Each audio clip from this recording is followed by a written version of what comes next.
বিজেপির লোকজনকে আমি বলবো আর্জেন্টিনা, বাংলাদেশ এবং ইরান থেকে শিক্ষা নিতে। দেখুন, আমার ফেসবুক ফিড এখন ভর্তি হয়ে যাচ্ছে, হুগলিতে শিল্প আসছে, হাওড়াতে শিল্প আসছে, বর্ধমানে শিল্প আসছে। পশ্চিমবঙ্গবাসী হিসেবে আপনাদের মতো আমিও তো খুশি, ভীষণ খুশি যে পশ্চিমবঙ্গে এতদিন বাদে অন্ধকার যুগ কেটে শিল্পের যুগ আসছে। কিন্তু অ্যাট দ্য সেম টাইম আমি এটাও বলছি যে বিজেপি যদি এখন থেকে সতর্ক না হয়, পুরোপুরি এদের দশাও কিন্তু ইরানের সার মতো, কিংবা বেসিক্যালি আর্জেন্টিনায় দক্ষিণপন্থী সরকারগুলোর যে অবস্থা ঘটেছিল, বা শেখ হাসিনার মতো হবে। সেটা কীরকম? আপনার দেশের জন্য প্রচুর ভালো করবেন, দেশের জন্য উন্নতি করবেন, কিন্তু বামপন্থীরা পেছনে লাথি মেরে আপনাদের তাড়াবে। বিকজ বামপন্থীরা এমন একটা জায়গায় মানুষের মানুষের ধরছে, যেটা কিন্তু আপনারা ধরছেন না। সেটা হচ্ছে মানুষের ফ্রাস্ট্রেশনের জায়গা। এবং আমি আবার আপনাদের সাবধান করে দিচ্ছি, আপনারা নিজেদের মধ্যে যত কিছু রাজনীতি করুন, যা কিছু করুন, যত কিছু শিল্প আনুন, যতক্ষণ না পর্যন্ত আপনারা মানুষের এই মনস্তাত্ত্বিক এবং মানবিক দিকগুলো দেখতে পারবেন, হবে না। ভাবছেন যে আপনারা হিন্দুত্ববাদ দিয়ে মানুষের এই মনস্তাত্ত্বিক ব্যাপারটাকে সাপ্রেস করতে পারবেন। হিস্ট্রি হ্যাজ প্রুভেন দ্যাট এটা হয় না। একটা সার্টেন স্টেজে গিয়ে দিস উইল এক্সপোর্ট। সেটা কীরকম ব্যাপার? সেটা হচ্ছে মানুষের চাকরি এবং বেকারদের চাকরি। দেখুন, ব্যাপারটা হচ্ছে কি, এই যে শিল্প আসছে, এই আসছে আসছে, খুব ভালো ব্যাপার, কিন্তু পশ্চিমবঙ্গের লোকগুলোকে চাকরি পাবে না। চাকরি হবে বিহার, ইউপি লোকেদের চাকরি হবে। কারণ কি? তারা স্কিল্ড এডুকেশন নিচ্ছে। বাংলার লোকজন স্কিল্ড এডুকেশন না, তারা বিএ এমএড করে বসে আছে, কবে একটা স্কুলের চাকরি হয়, রাইট? তো এটা একটা সমস্যা আছে আমাদের, আমি তো বারবার করে বলছি।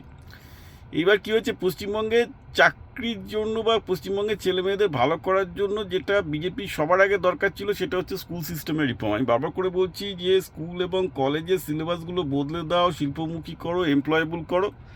অথচ পশ্চিমবঙ্গে এমন এখন অবস্থা যে দেখুন, 2 মাস কেটে গেল, এখনো পর্যন্ত কোনো কিন্তু শিক্ষা সংক্রান্ত কোনো পলিসি ঘোষিত হয়নি। শুধু স্কুলে একটু কড়াকড়ি হচ্ছে, এটা ভেঙে দেওয়া হয়েছে, স্কুলে বাস্তুকুকুর ভাঙা ভেসে দেওয়া হয়েছে, স্কুলের মিড ডে মিল, এইসব নিয়ে আলোচনা হয়েছে। এইগুলো কিন্তু একটা মানুষের জীবনে ইম্পর্ট্যান্ট নয়। একটা ছেলে মেয়ে পড়াশোনা করছে একটা পাতি চাকরি পাওয়ার জন্য, যাতে তারা নিজেদের পায়ে দাঁড়াতে পারে। Employability is the main thing.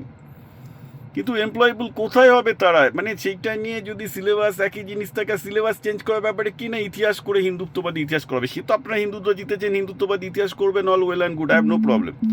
কিন্তু আমার প্রবলেম হচ্ছে যে আপনারা মেন জিনিসগুলোকেই তো করছেন না। মেন জিনিসটা হচ্ছে এই যে বেসিক্যালি যে লোকগুলো কী করে এমপ্লয় বলবে। আপনারা যত খুশি হিন্দুত্ববাদী পড়ান না, 80% হিন্দুত্ববাদী সিলেবাস করে দিন, নোবডি কেয়ার্স। ওই করবে, বমি করবে, মুখস্থ করে দেবে। ইতিহাসের বই রেখে কিছু কেউ ছেলে পেলে শেখে না, ওকে যাই রাখুন না কেন, করবে, মুখস্থ করবে, বমি করে ফেলে দেবে। আর এই যুগে এই হিস্ট্রি শেখা না শেখা একই ব্যাপার।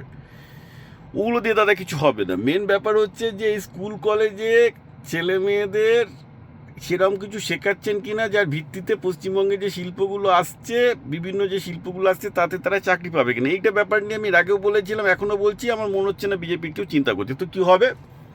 Late me give you 3 warning.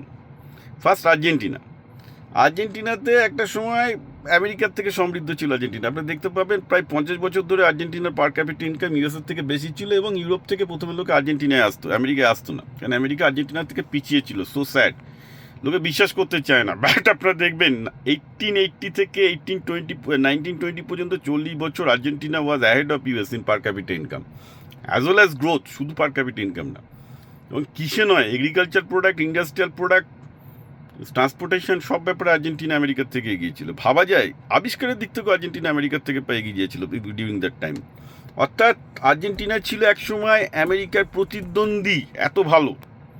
কিন্তু ওখানে আস্তে আস্তে বামপন্থী দানা বাঁধতে শুরু করলে, এত ভালো করা সত্ত্বেও। কারণ কি? ডেমোক্রেসি। প্রচুর লোকজন চাকরি পাচ্ছে না, বেকার চাকরি পাচ্ছে না। আর যা হয়, দক্ষিণপন্থীরা পলিটিক্স নিয়ে বেশি করে, পাওয়ার করে। লোকেদের যে শিক্ষা বিক্ষা দিয়ে এমনভাবে দিতে হবে, সাধারণ লোকের যে দিবিটা একটু মান, যে একটু তারা যাতে চাকরি পায়, তারা যাতে একটু ভালো থাকতে পারে, তাদের যাতে একটু এমপ্লয়েবিলিটি হয়, সেসব নিয়ে মাথা ঘামায়নি। ফলে কী হলো, আর্জেন্টিনা সোসাইটিতে কিছু লোকের আঙুল ফুলে বড়লোক হয়ে গেল, আর মধ্যবিত্তরা গরিব হতে শুরু করলো। এটাকে কেশেপ্ট ইকোনমি বলে। বাইরে ভারতে এখন সেটাই হচ্ছে। যারা একটু বুদ্ধিমান, উচ্চ মধ্যবিত্ত যাদের আছে, প্রপার্টি আছে, তারা বড়লোক হচ্ছে, মধ্যবিত্ত আস্তে আস্তে গরিব হচ্ছে। এটাকে কেশেপ ইকোনমি বলে। অর্থাৎ একটা দিক উপরে চলে যায় আর একটা দিক নিচে চলে যায়, রাইট? একই জিনিস হলো আওয়ামী লীগের সময়। শেখ হাসিনা কম করেছে বাংলাদেশের জন্য? বাংলাদেশের সবচেয়ে স্বর্ণযুগ চলেছে শেখ হাসিনার সময়, কিন্তু অধিকাংশ লোকজন সেই স্বর্ণযুগের ফল পায়নি। তারা দেখছে যে বারে বারে বারে বারে কিছু লোকের এত বড় বড় বাড়ি হচ্ছে, গাড়ি হচ্ছে, আমরা কি পাচ্ছি? আমরা কিছু পাচ্ছি না। সেম থিং হলো ইরানের একসময় ফিনান্সিয়াল কন্ডিশন ইউরোপের যে কোনো দেশের থেকে বেটার ছিল। Iran was getting ahead of Britain, I am not talking getting ahead not only per capita income, even in education they are getting ahead of England. You surprised. ইরানের America MIT থেকে শুরু করে সমস্ত top ইউনিভার্সিটিতে replica তৈরি করা হয়েছিল, যার ফল আজকেও ইরান ভোগ করছে। কিন্তু ইরান এত ফাইট করতে পারছে বিকজ অফ দ্য ইন্টালেক্ট। এবং Iran education system became even better than most of the countries in Europe. আর পার ক্যাপিটা ইনকামের থেকেই গেল। কিন্তু শাহের এই একই সমস্যা, কিছু সিলেক্টিভ লোক পেলো, বাকি যারা পেলো না তাদের ইসলামের ভূত চাপানো হলে তোমরা পাচ্ছ না, ইসলামিক বিপ্লব হলে তোমরা পাবে। আলটিমেটলি কেউ কিছু পেলো না বিপ্লবের পর, সেটা অন্য ব্যাপার। আর্জেন্টিনাতেও তাই।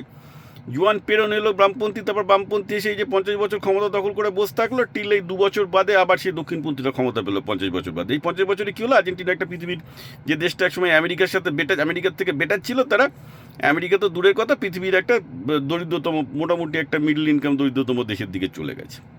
এগুলো ইতিহাস। বামপন্থা যেখানেই ঢুকবে সেখানেই ফর্দাফাই করে দেবে। আর পশ্চিমবঙ্গে তো আমরা 34 বছর বামপন্থের লাঠি খেয়েছি, খেয়ে তো সেটা তো একটা ধনী রাজ্য গরিব হয়ে গেছে, সেটা তো একটা ব্যাপার আছে। শুধু তো আর্জেন্টিনা নয়, পশ্চিমবঙ্গে 34 বছর, আর্জেন্টিনা 50 বছর বামপন্থা।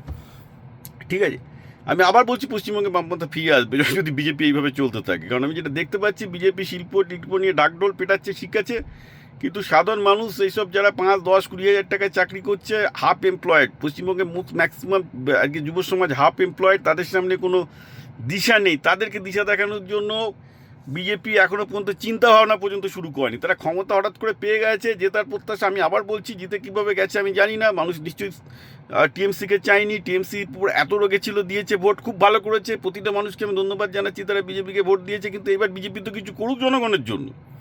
যে পেয়ে যখন গেছে তখন একটা জনগণের জন্য করে দেখাক। সব কিছু যা করছে, চটকদারি যা করছে, সব ঠিক আছে, শিল্প আনছে, এই আনছে, সব ঠিক আছে। কিন্তু আমি আবার বলছি, বাংলার ছেলে মেয়েদের এমপ্লয়েবিলিটি আগে নিশ্চিত করতে হবে, and that is not happening, and this is going to backfire two BJP.